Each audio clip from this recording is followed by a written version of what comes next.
El 12 de noviembre de 1945 4 cazadores caminaban tras su guía por las laderas del monte Glastonbury, situado en el condado de Bennington, Vermont, Estados Unidos.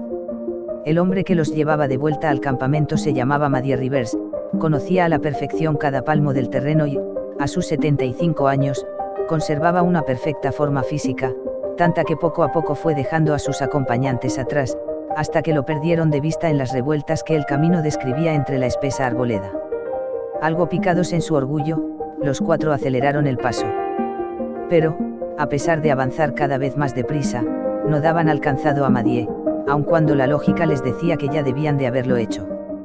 Llegaron así al campamento, y una vez allí descubrieron que, al contrario de lo que suponían, no había llegado antes que ellos. Alarmados, avisaron a las autoridades, que en cuestión de horas organizaron un dispositivo de búsqueda que se prolongaría durante un mes sin que en ese tiempo apareciese la menor pista sobre el paradero de Maddie. El viejo guía se había desvanecido en el bosque. La de Maddie Rivers fue la primera de 5 desapariciones inexplicables que se produjeron en el monte Glastonbury y sus cercanías entre 1945 y 1950. La zona era conocida ya desde mucho tiempo antes por sus extraños sonidos, olores y efectos lumínicos, siendo escenario de terribles leyendas.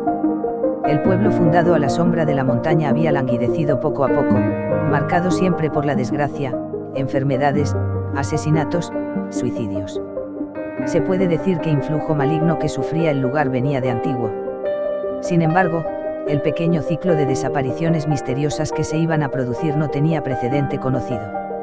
Apenas un año después, el 1 de diciembre de 1946 desaparecía una estudiante de la Universidad de Bennington, Paula Weldon, mientras llevaba a cabo una solitaria excursión por la montaña.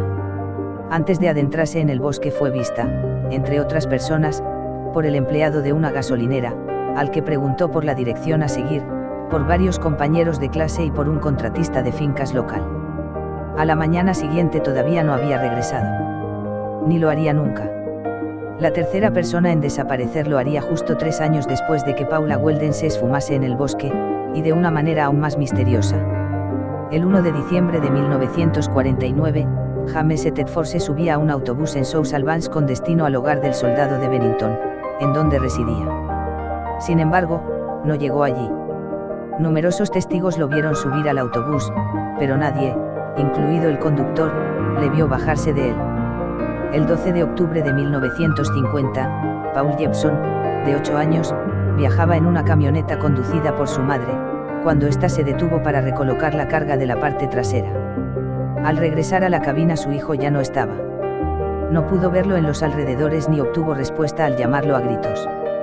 Tiempo después, cuando la tragedia era ya irreparable, el padre de Paul Jepson declararía que en los días previos a la desaparición su hijo había mostrado un misterioso interés por ir a las montañas. 2 semanas más tarde, el 28 de octubre, una mujer llamada Frieda Langer, experta tiradora y campista, paseaba por el bosque junto a su primo. Tras caerse a un arroyo, emprendió el camino de regreso al campamento familiar, apenas a 1,5 kilómetros de distancia, para cambiarse de ropa. Su primo la esperó junto al riachuelo, pero ella no regresó. Cuando, cansado de esperar, volvió a la tienda de campaña, le dijeron que Frieda nunca había salido del bosque. Tras cada una de estas desapariciones, las autoridades organizaron espectaculares dispositivos de búsqueda que contaron con la participación del FBI, las policías de varios estados, el cuerpo de bomberos y decenas de voluntarios. Se emplearon aviones, helicópteros y perros especialmente adiestrados, además los servicios de varios videntes, aunque todo sin resultado. En el caso de Frieda el esfuerzo fue incluso más espectacular. Merritt Edson, director estatal de Seguridad Pública, ordenó a sus oficiales que siguiesen buscando hasta que la mujer apareciese viva o muerta. No obstante, 2 semanas más tarde, tras una infructuosa batida en la que participaron 300 personas se vieron obligados a abandonar. Al menos, no tendrían que volver a repetir el operativo. Algunos autores añaden a la lista de víctimas a una mujer llamada Frances Crisman, desaparecida mientras iba a visitar a una amiga, y a una joven, Martha Jones, ambas desaparecidas poco después de Frieda Langer, pero Frances lo hizo a bastante distancia del área de Glastonbury y Marta resultó haberse fugado con su novio. Por tanto, Frieda Langer fue la última. La historia tuvo un macabro epílogo con la reaparición de su cadáver el 12 de mayo de 1951, en un lugar por el cual meses antes los grupos de búsqueda habían pasado varias veces sin haberlo visto. Tal vez porque entonces no estaba allí. Lamentablemente, el cuerpo se encontraba demasiado deteriorado como para proporcionar información sobre lo que sucedió. Se han propuesto numerosas teorías de carácter fantástico para explicar estas desapariciones. La más realista las supone fruto de la actuación de un asesino en serie, anónimo o no tanto. Algunos dicen que se trataría de Henry McDowell, ingresado en el manicomio de Waterbury por asesinar a un vecino, aunque se fugó de él para posteriormente desaparecer del mapa. Dicen que habría regresado a las laderas de Glastonbury, en donde todavía permanecería durante los años 50. Sin embargo, el internamiento de McDowell tuvo lugar en 1892, por lo que ya contaría con una edad demasiado avanzada en aquella época, si es que seguía vivo. Se habla también de platillos volantes, de puertas interdimensionales o de un extraño ser conocido como el monstruo de Bennington que a finales del siglo XIX vieron los pasajeros de un carruaje que circulaba por las cercanías del monte Glastonbury. Los indios Abnaki nos proporcionan también alguna teoría para explicar las desapariciones.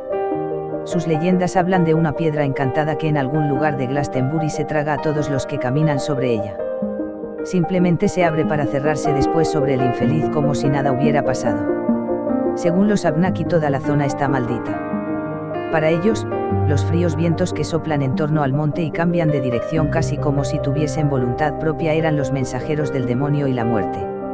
Intentaron disuadir a los colonos blancos de instalarse en las cercanías del monte, aunque estos no les escucharon, fundando en las faldas de la montaña el pueblo de Glastonbury, hoy poco más que una ciudad fantasma.